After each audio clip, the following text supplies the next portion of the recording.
Cikgu. Okey.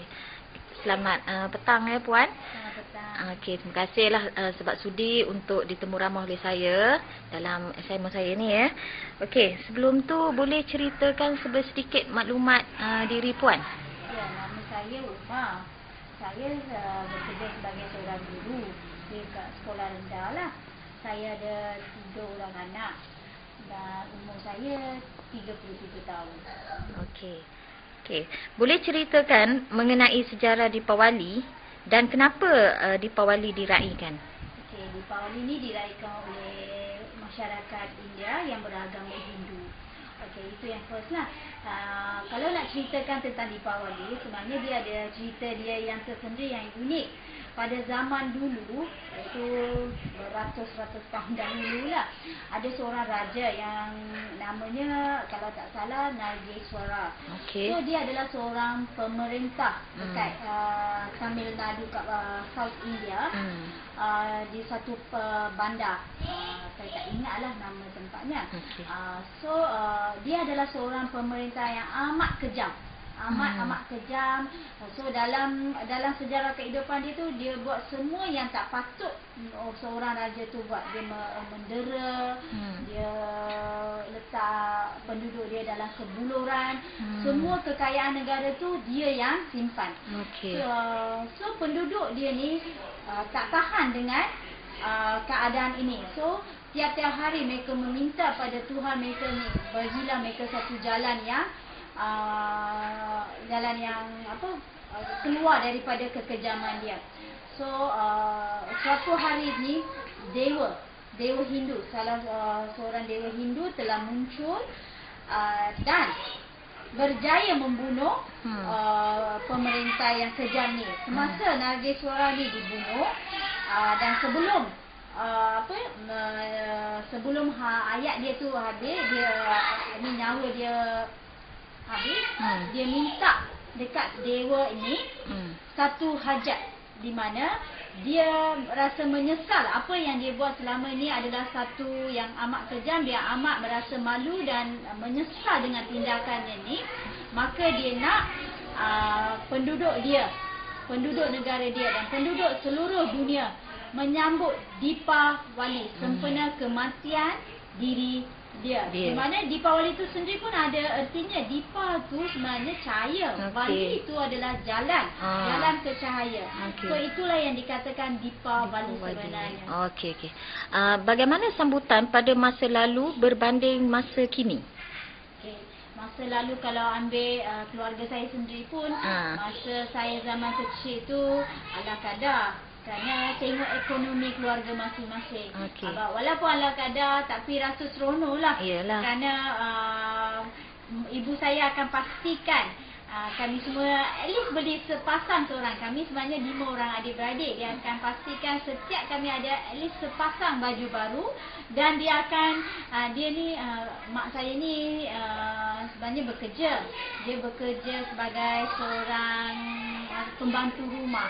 So petang dia balik, kami semua akan duduk sekali. Dia akan buat muruku tiap-tiap hari lah. Kami akan mula buat kuih muih seminggu ataupun 2 minggu sebelum Deepawali bermula. So semua kuih-kuih tradisional, biskut ke apa, semua kami buat bersama-sama. Dan kami merasainya dan mengias rumah pun sama. Kami akan buat sepanjang malam. Esok Deepawali malam ni kami akan bangun, kami akan berjaga sampai 2 pagi, 3 pagi, ngias dengan apa yang ada kat rumah tu. Itu zaman dulu. Tapi sekarang lain pula. Sekarang ni semuanya, kalau ikut saya sendiri pun, saya dah berumah tangga, saya ada anak, tapi saya bekerja, tanggungjawab tu banyaklah. So kerja pun banyak. So kalau bab nak buat kuih muih tu tak adalah. Semuanya touch and do saja. Semua beli ya. Touch and buy. Okey. Adakah telah berlaku hakisan amalan-amalan yang dilakukan pada masa dahulu?